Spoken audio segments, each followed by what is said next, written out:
마태복음 11장 28절에서 30절까지 말씀을 다 같이 봉독하겠습니다. 수고하고 무거운 짐진 자들아 다 내게로 오라. 내가 너희를 쉬게 하리라. 나는 마음이 온유하고 겸손하니 나의 멍에를 메고 내게 배우라. 그리하면 너희 마음이 쉼을 얻으리니 이는 내 멍에는 쉽고 내 짐은 가벼움이라 하시니라. 아멘. 오늘은 마태복음 11장 28절로 30절 말씀을 가지고 수고하고 무거운 짐진 자들아, 이 같은 제목으로 함께 말씀의 은혜를 나누기 원합니다. 제목을 한번 크게 따라해 주시기 바랍니다. 수고하고 무거운 짐진 자들아, 수고하고 무거운 짐진 자들아.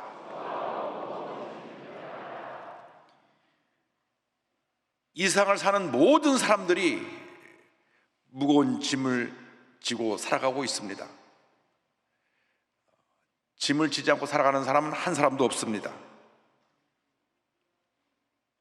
코로나19가 장기화되면서 영세 소상인들은 생활고라고 하는 무거운 짐을 짊어지고 삽니다. 오랫동안 병원에 누워 계신 분들은 질병의 짐을 짊어지고 삽니다.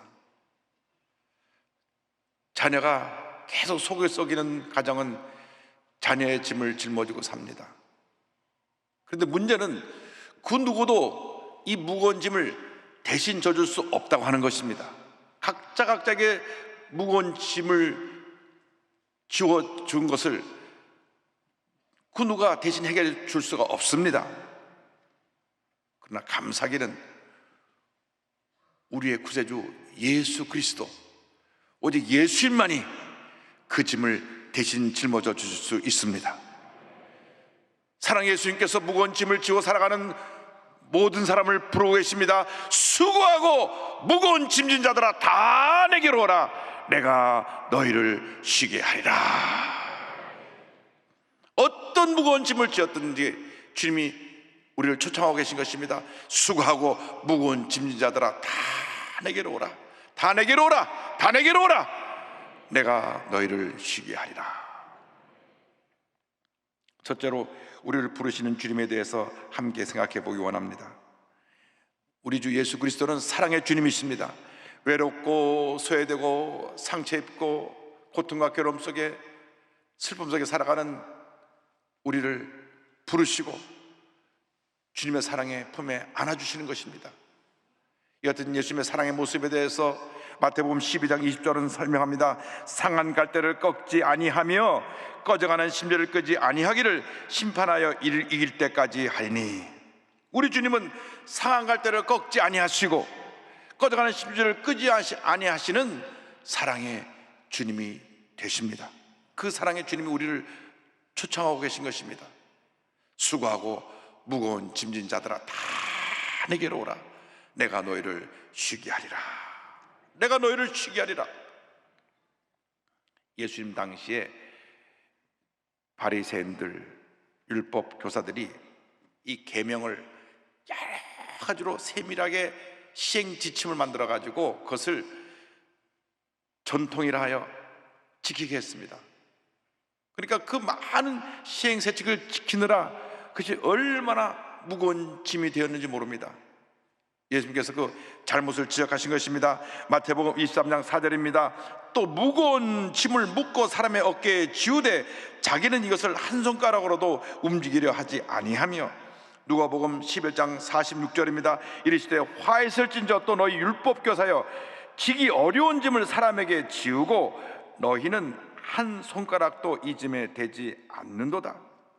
그런데 바리새인 율법교사들은 예수님 주위를 맴돌면서 예수님이 또 예수님의 제자들이 이 전통을 지키나 안 지키나 문제 삼을 거리를 찾았습니다. 그래서 예수님께서 안식일에 병 고치는 것을 문제 삼았고 제자들이 손을 씻지 않고 음식을 먹는 것을 문제 삼았습니다. 마가복음 3장 2절입니다. 사람들이 예수를 고발하려 하여 안식일에 그 사람을 고치시는가 주시하고 있거늘. 마가복음 7장 5절입니다. 이에 바리새인들과 서기관들이 예수께 묻되 어찌하여 당신의 제자들은 장로들의 전통을 준행하지 아니하고 부정한 손으로 떡을 먹나이까?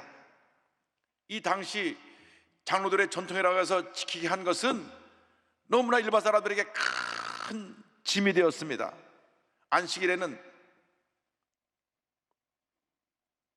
걸어갈 수 있는 그 거리가 제한되어 있었습니다. 그래서 왕복거리 1km 이상을 걸어가면 그 죄를 짓는 거예요.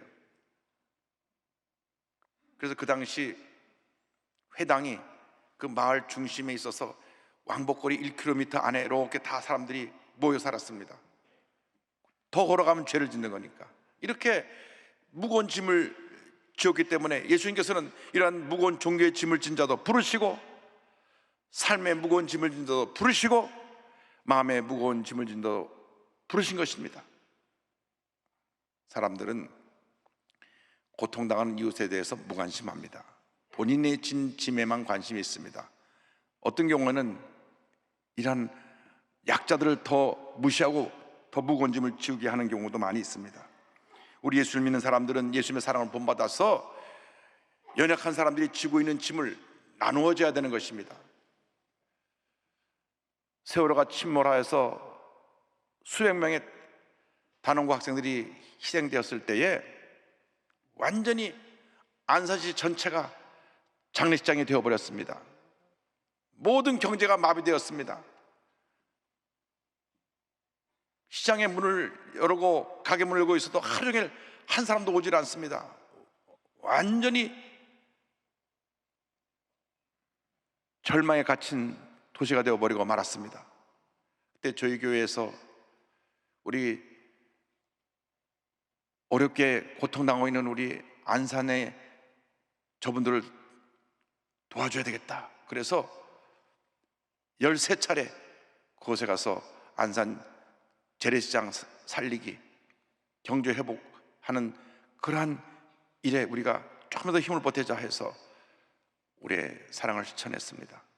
처음에는 한번 이벤트성으로 왔다 가는 줄 알았는데 계속 오고 또 오고 또 오고 하는 것을 보면서 저들의 마음이 감동되어서 한 번도 우리 교회를 소개한 적도 없고 예수 믿으라고 한 적도 없는데 많은 상인들이 참 교회에 감사한다고 그러고, 어떤 분들은 우리도 교회 나가겠다고 하고, 그리고 예수의 사랑에 전했던 것을 기억을 합니다. 우리가 사랑을 실천해야 됩니다. 사랑은 말이 아니라 행동인 것입니다. 매년 우리가 가서 돕고 있는 강화도에 있는 중증 장애인 센터, 여기서는 온몸이 그 장애로 인해서 움직이지 못하는 사람들, 그래서 24시간 누가 옆에서 부축해주고 해야 움직일 수가 있고 생활할 수가 있는 분들을 우리 교회 출신의 목사님이 가서 저들을 섬기는데 얼마나 귀한 사역을 하고 있는지 모릅니다. 제가 가서 은혜를 받고 옵니다.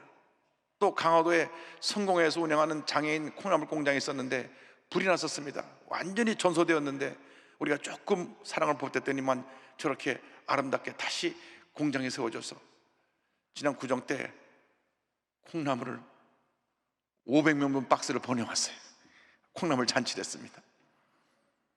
또 코로나19로 고통당하는 대구 시민 우리가 의료 지원을 위해서 적시자를 통해서 10억을 지원하기도 하고, 미자립교 2,000곳을 3차례 우리가 지원하게 됐습니다. 우리가 예수님의 사랑으로 저들을 섬겨야 되는 것입니다. 슬픔은 나눌수록 작아지고 사랑은 나눌수록 커지는 것입니다. 그러므로 우리가 무거운 짐진 자들을 주의 사랑으로 가서 짐을 져주고 돌봄으로 예수의 사랑을 실천하고, 이렇게 어려운 때 오히려 예수의 사랑이 온 사회에 확산되어서 비난받는 교회가 칭찬받는 교회로 변화되기를 주님의 이름으로 축원합니다. 할렐루야.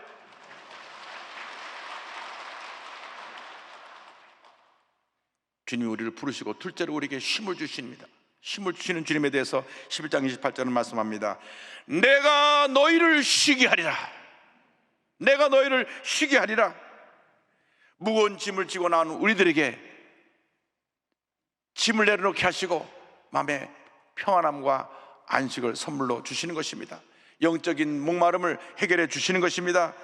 요한복음 7장 37절입니다. 명절 끝날 곧 큰 날에 예수께서 서서 외쳐 이르시되 누구든지 목마르거든 내게로 와서 마시라.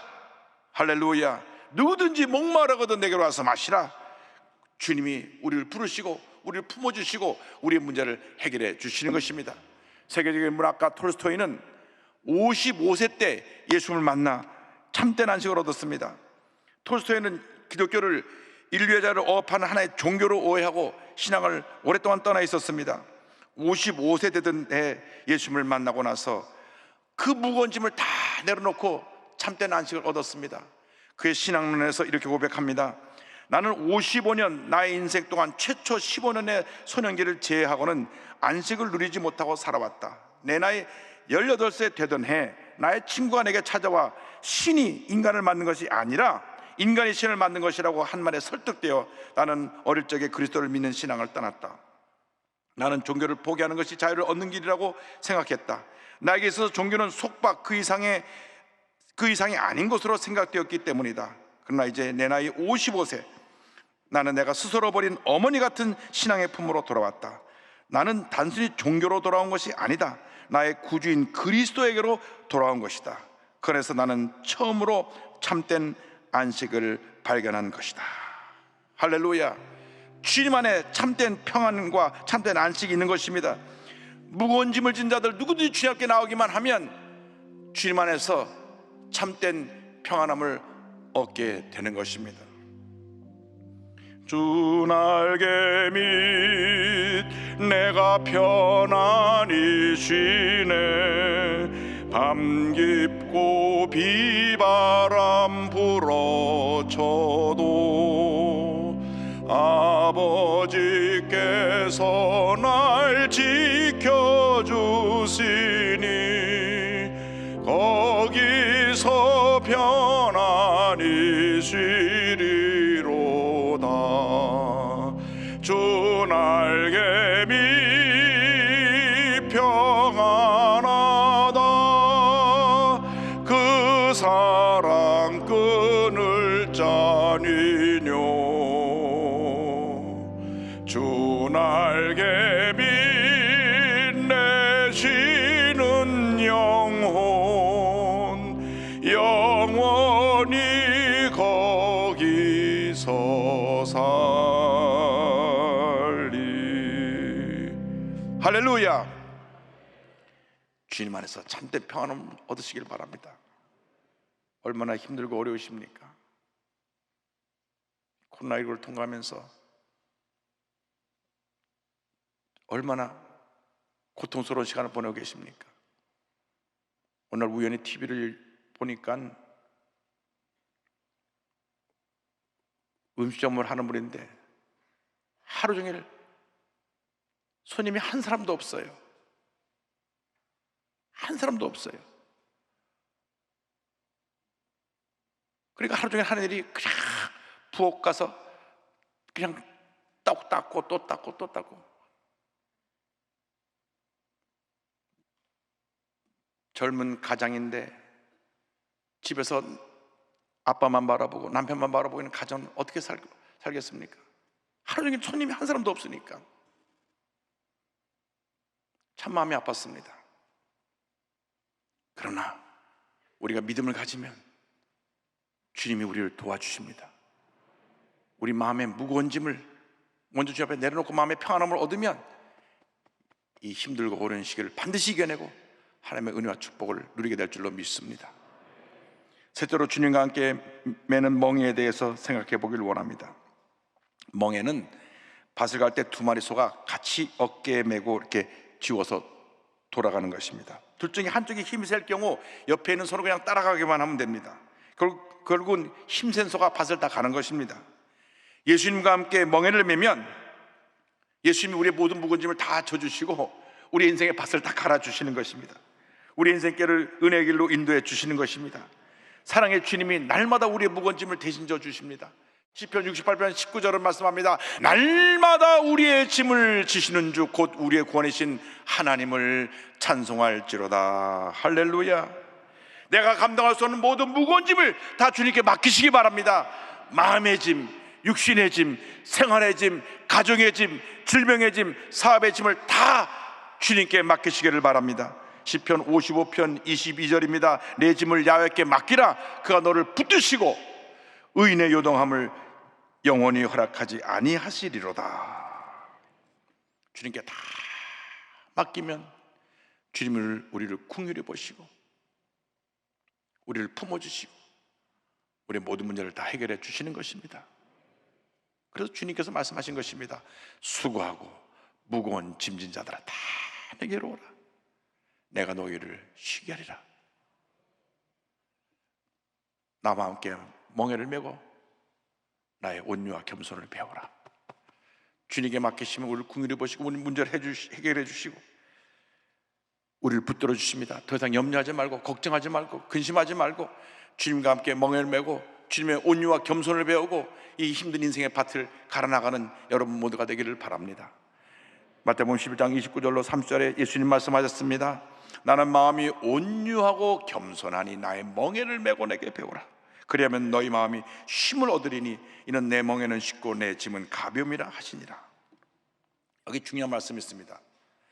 멍에를 메고 나의 온유와 겸손을 배우면 그 다음에 쉼을 얻겠다 그랬습니다. 멍에를 같이 메을 때 우리에게 꼭 필요한 것이 주님의 온유와 겸손을 배우는 것입니다. 가정생활에서 대인관계에서 하나님과 사람 앞에서 인정받는 모습이 바로 온유와 겸손입니다. 예수님은 그 온유와 겸손으로 온 세상을 변화시키셨습니다. 화 잘 내고 고집이 세고 잘 다투고 교만한 사람은 절대 하나님이 크게 쓰시지 않아 하십니다. 그분은 아직 멍에를 맨 분이 아닙니다. 진짜 멍에를 맸다고 하면 온유와 겸손이 체질화되어야 합니다. 성격이 성경보다 강하다 이런 말이 있습니다. 무슨 말인고 하니 교회를 오래 다녀도 성경의 가르침보다 자기 성격대로 자기 고집대로 산다고 하는 것을 말씀합니다. 그래서 성격이 성경보다 강하다는 거예요. 성경이 성격보다 강해야지 어떻게 성격이 성경보다 강하다고 하는 표현을 할 수가 있겠습니까? 이런 이야기를 들으면 안 됩니다. 우리 교회 다니는 사람들은 온유와 겸손을 옷 입어야 됩니다. 성숙한 인격을 가진 사람이 세상을 변화시키는 것입니다. 강하고 고집스럽고 자기 주장만 한 사람들은 절대로 이 세상에 선한 영향을 끼칠 수가 없습니다. 우리 예수 믿는 사람은 절대로 그렇게 살면 안 됩니다. 왜? 예수님과 함께 멍에를 졌기 때문에 온유와 겸손으로 이 세상을 변화시켜 나가는 주님의 일꾼들이 다 되어야 되는 것입니다. 미국의 대각성 운동의 유명한 그 부흥사였던 무디 부흥사와 동력자였던 아래에 토레 박사님이 있습니다. 이 토레 박사는 시카고에 있는 무디 성경학교 창립자고 학장이셨는데 그분의 손자인 대튼덕 신부님 이야기를 하려고 합니다. 1918년 그 아버님이 장로교 선교사로 중국의 산동성에 사역할 때 산동성 진안에서 태어났습니다. 그래서 어린 시절을 중국과 평양에서 보냈습니다. 1949년 장로교 아버지 밑에 살았지만 성공해서 사제서품을 받고 1957년 한국에 들어와서 이 성공회 신학교 학장으로 7년 동안 섬깁니다. 그런데 어느 날 주님 말씀하십니다. 내가 너 한국 가서 어렵고 힘든 사람 도우라 그랬는데 너 학장 자리에 그냥 만족하고 있을 것이냐? 그 말씀 듣자마자 학장 자리를 내려놨습니다. 여러분 사실 그렇게 좋은 자리에 있다가 내려놓고 다시 가장 낮은 것을 시작한다는 것은 쉬운 일이 아닙니다. 그러나 이 신부님은 주님 말씀 듣고 내려놓고 한국에서 가장 오지가 어디냐 찾았더니 당시 강원도 정선 땅 하사밀이라는 곳을 찾게 되었습니다. 거기는 그 당시 들어가는 버스가 없어서 내려서 3일 길을 걸어 들어가야 되는 곳입니다. 그곳에 들어가서 그 산골짜기에 예수원을 세웁니다. 예수원을 세우고 47년 동안 이곳에서 가장 힘들고 어렵게 사는 산골짜기에 사는 그분들을 사랑으로 섬기며 살았습니다. 제가 1977년 7월 달에 이곳에 가서 한 3주간 예수원 본원과 분원에서 영성 훈련을 한 적이 있습니다. 그때도 버스가 하루에 한 번밖에 안 들어가더라고요. 그때 그 예수원 부원장이셨던 조병호 목사님의 간증이 기억이 납니다. 이 조병호 목사님은 우리 그 불광동시의 천막교회 최초의 교인 중에 목사된 1호 목사된 분인데, 매일 새벽마다 저 산소통을 친 그 우리 교회 역사에 이름이 남겨져 있는 분입니다. 그런데 이 목사님이 대전역 신부님이 이제 세계 다니면서 복음을 전하고 구원자를 얻어오고, 또 국내 좋은 곳을 다니면서 말씀 전하고 많은 그 구제물자를 얻어와서 창고에 쟁겨놓으면 그것을 잘 관리하고 또 나눠주는 일에 그 심부름을 했는데,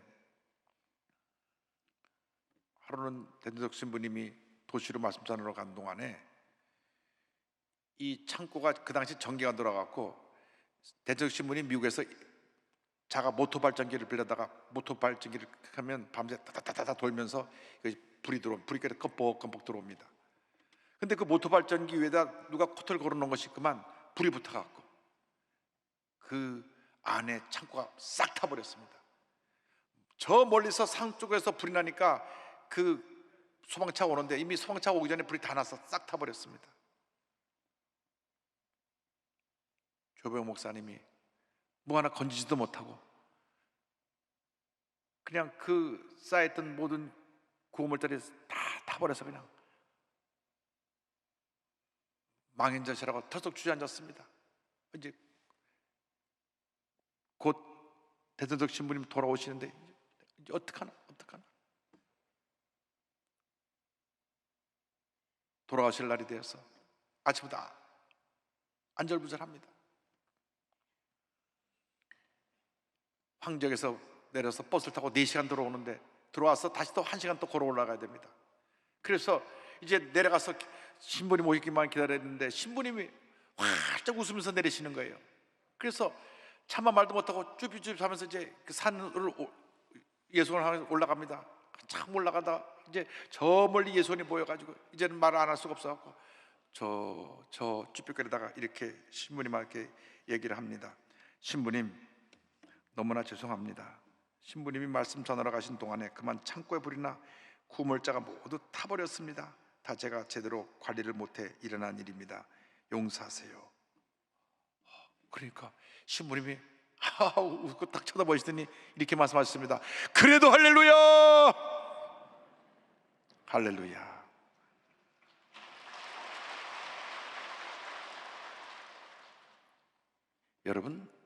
여러분이라면 그렇게 할 수가 있겠습니까? 그렇게 애써서 모아놨던 구호물자 싹 불태워버렸는데 조심 좀 하지 그랬냐고. 그렇지 않겠습니까? 자식이 사고치고 들어왔는데 그래도 할렐루야 할 분 몇 사람 계십니까? 이 못된 녀석, 내가 널 그렇게 키웠어? 팔고도 붙이고 두들겨 패죠. 누가 여러분 사업장에 와서 뭘 가서 사고 쳐갖고 사업장에 손실이 없다면 이 못된 사람하고 그 직원을 해고시키고 난리 칠 것이 우리들의 모습인데 그래도 할렐루야 할 사람이 몇 사람 되겠습니까? 이 대전역 신부님은 정말 주님의 사랑으로 무장하신 하나님의 사람이기 때문에 그래도 할렐루야, 할렐루야. 여러분의 삶이 그렇게 되기를 바랍니다. 어떤 문제를 만나고 어려움을 당해도 그래도 할렐루야, 그래도 할렐루야, 그래도 할렐루야, 주님께 영광을 돌릴 수 있게 되기를 바랍니다.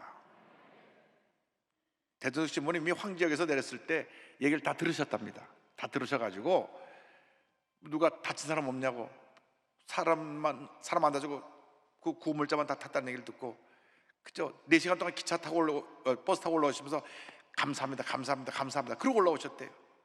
그러니까 그 소식을 들었을 때 그래도 할렐루야. 여러분, 우리 인생 살아가는 동안에 힘들고 어려운 일이 얼마나 많습니까? 얼마나 무거운 일이 많습니까? 그래도 할렐루야입니다. 너무 슬프고 괴로워도 그래도 할렐루야입니다.